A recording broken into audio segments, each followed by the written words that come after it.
In the grand scheme of things, how do you picture yourself as a person? Do you see yourself as the creation of an all-knowing, all-seeing God, or are you content to view yourself and your species as the end result of a long and fantastic evolution? An evolution that started with the Big Bang and has resulted in the universe actually becoming aware of itself through you and your consciousness. Shakespeare once wrote, "What a piece of work is man! How noble in reason, how infinite in faculties, in form and moving, how express and admirable. In action, how like an angel. In apprehension, how like a god." Whether you have noble intent, or you're just worried about where your next meal is coming from, maybe at some point in your existence, you've been able to break away from the noises and neuroses of modern life and taken the time to ponder the meaning of life, the meaning of you.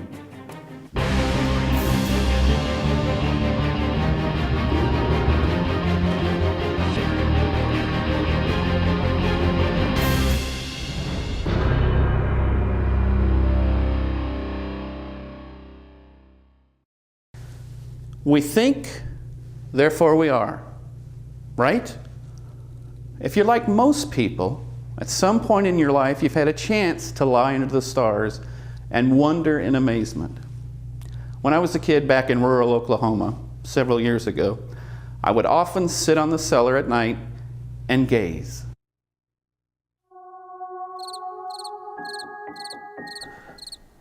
You've probably heard people describe their feelings when confronted by the majesty and immensity of nature and the stars. Almost without fail, people say it's a wonderful but humbling experience. People somehow feel better by being made to feel small by the vast and unchanging universe.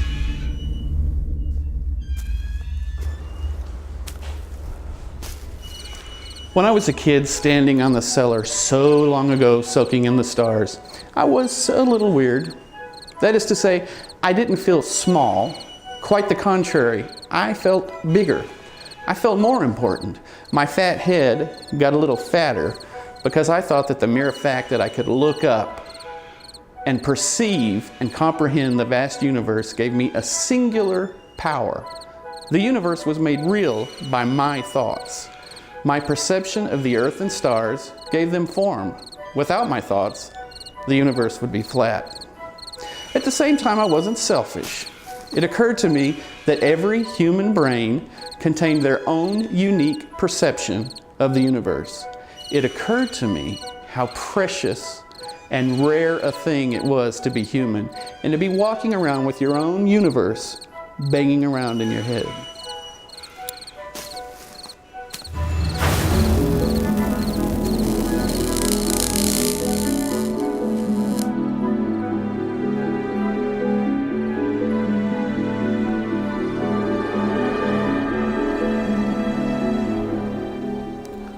As you can probably tell, I'm a big fan of the human race.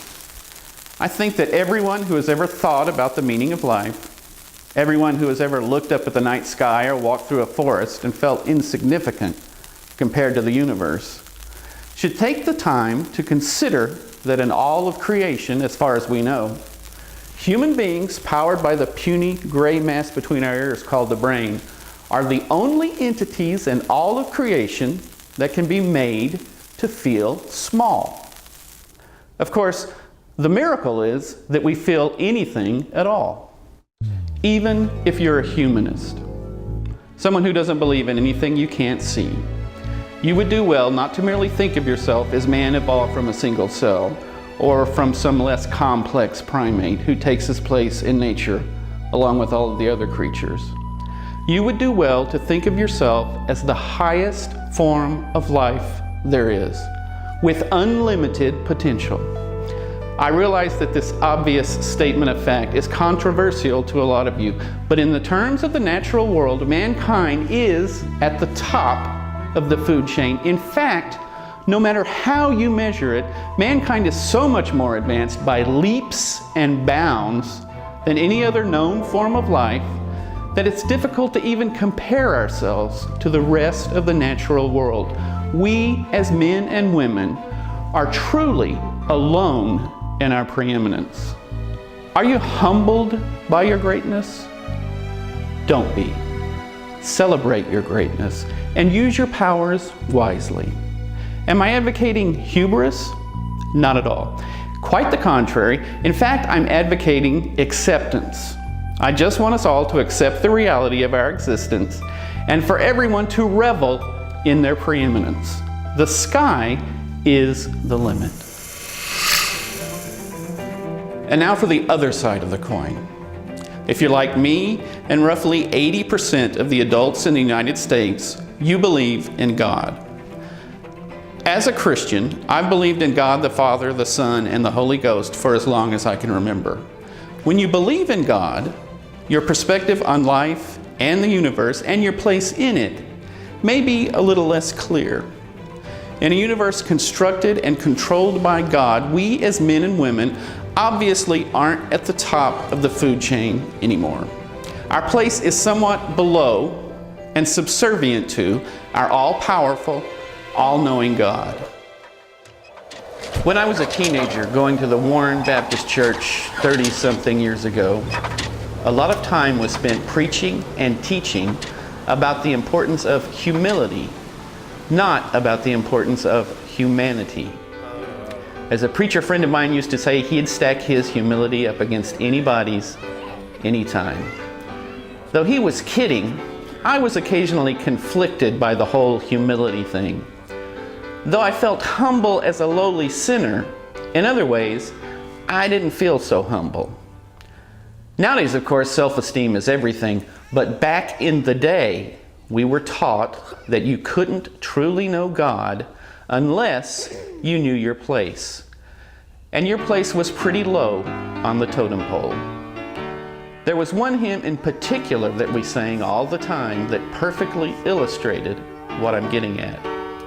If you're as old as me, maybe you remember the hymn I'm talking about. Would he devote that sacred head for such a one as I? At the cross where I first saw the light, and the burden of my heart rolled away. It was in my faith I received my sight, and now I am happy all the day. What a beautiful hymn. But did you catch my favorite part? For such a one as I. For such a worm as I. I don't know about you, but I ain't no stinking worm. When Isaac Watts wrote that hymn over 300 years ago, comparing a Christian to a worm fit in just fine with the religious thinking of the time. Nowadays, of course, if you're lucky enough to hear that hymn, the word worm is probably replaced with sinner or some other word that's a little less provocative. Once again, are we more of God or more of gorilla? In a universe without God, humans should see themselves at the top of creation. But in my universe, with God, should we view ourselves as so far below the might and majesty of God that we're like worms compared to the Lord? Dare I ask, how does God see us? Of course, how God sees us depends on who God is. Many people think of him as a vengeful, wrathful God who smites his errant children with lightning bolts and plagues.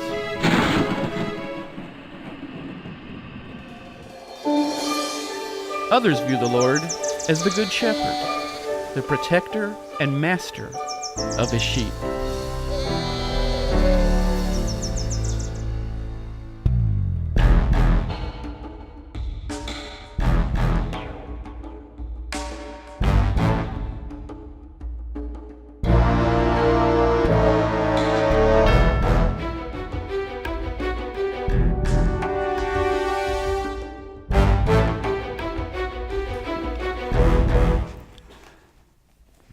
who God is and what God is the question.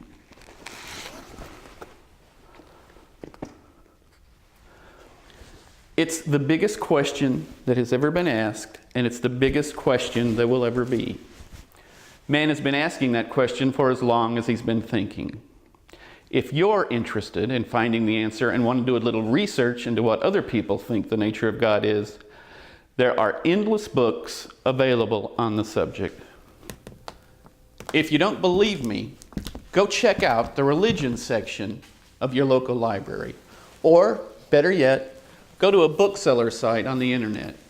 If you look up Christian books on Amazon.com, you'll find way over 720,000 titles listed. Assuming that the average book has around 400 pages in it, that means that there are around 288 million pages, that's 288 million pages, currently in print that explain the nature of God and Christianity. Stunning. For the sake of our discussion, I'm going to skip the library and the internet and strip it all down to the bare bones for some insight into the ultimate nature of God.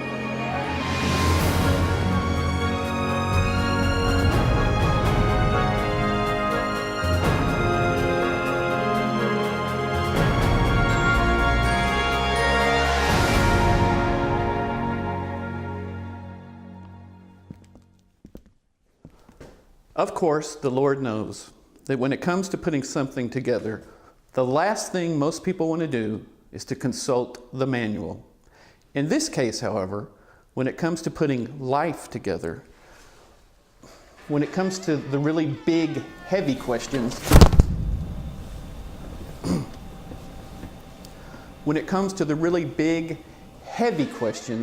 there is, I believe, only one place to go for the answers.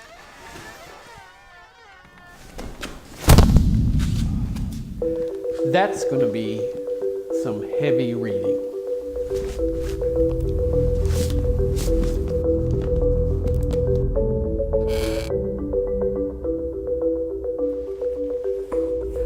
Let's relax and take a moment to spend a little time inside this book.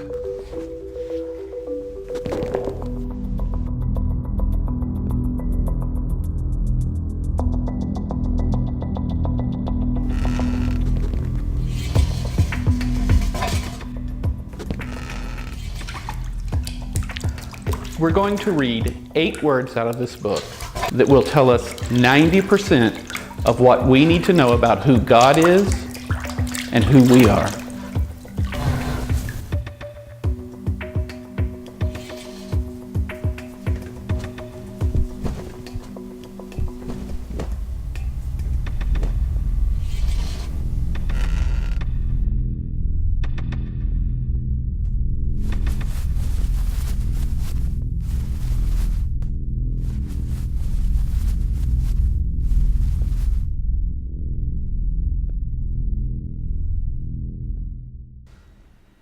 So God created man in his own image. In the image of God created he him, male and female created he them.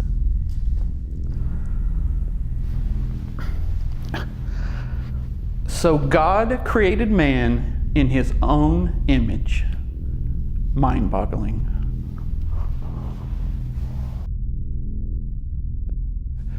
You've probably heard that verse many times before, but have you ever really thought about it? Simply put, if you want to know what God looks like, just look in a mirror. It's easy for me to imagine that I look at least a little like God. I figure God is taller than I am and skinnier than I am, and he probably doesn't have allergies and a bad back.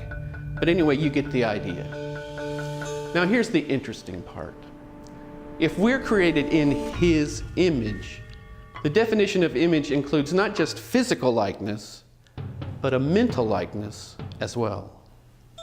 Over the centuries, undoubtedly, the greatest philosophical question has been, what and who is God? Thousands of books have been written, millions of sermons have been preached, and yet somehow, we restless humans don't really seem to be much closer to answering the God question than we were 1,000 years ago. Why this is truly a mystery to me.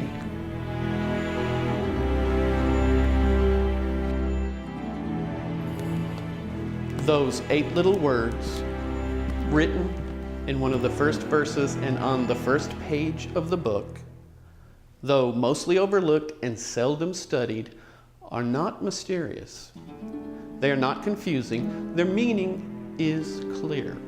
The simple truth they reveal leaps off the page and echoes through history.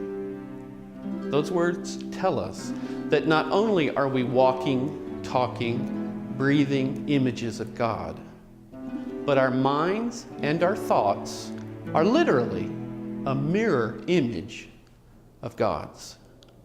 Shocking. I think it's not unreasonable to say that in every person's life, there are moments when your thoughts closely mirror the perfect thoughts of God. When you look into your child's eyes, you are, for a moment, thinking like God. When you stop and admire a perfect sunset, you are, for a moment, thinking like God. Do you think that God doesn't admire all the things that He has wrought? In fact, I believe that anytime you appreciate the beauty of something, or just take the time to count your blessings, you're thinking God's thoughts.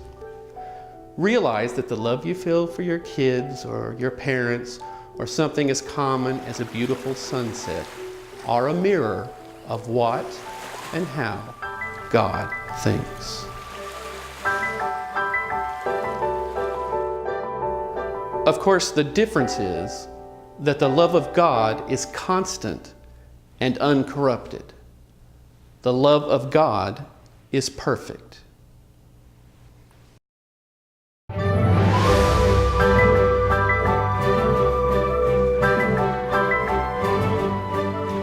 I believe that children and adults who are searching for the meaning of their life and for a foundation on which to begin to build a meaningful and happy life should be taught to begin at the beginning. Keep it simple. Once you realize that God is your daddy. Who's my daddy? God's your daddy. And since God is your daddy, He is with you from the moment you're conceived. As one of God's children, you are at the summit. You are God's greatest creation and are the benefactor of all the things God has to offer. You are the inheritor of all of God's grace and all of His universe. Whether this thought humbles you or empowers you or both, you must accept it as the most basic fact of your existence.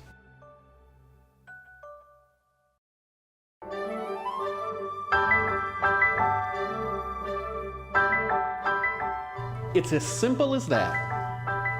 In the beginning, God chose to create us, and He set us apart and above the rest of creation by making us in His own image. He gave us the power of thought and reason, and most importantly, the power of choice. The choices we make and the results of those choices will be the subject of our next discussion. Hope to see you again soon. Thanks.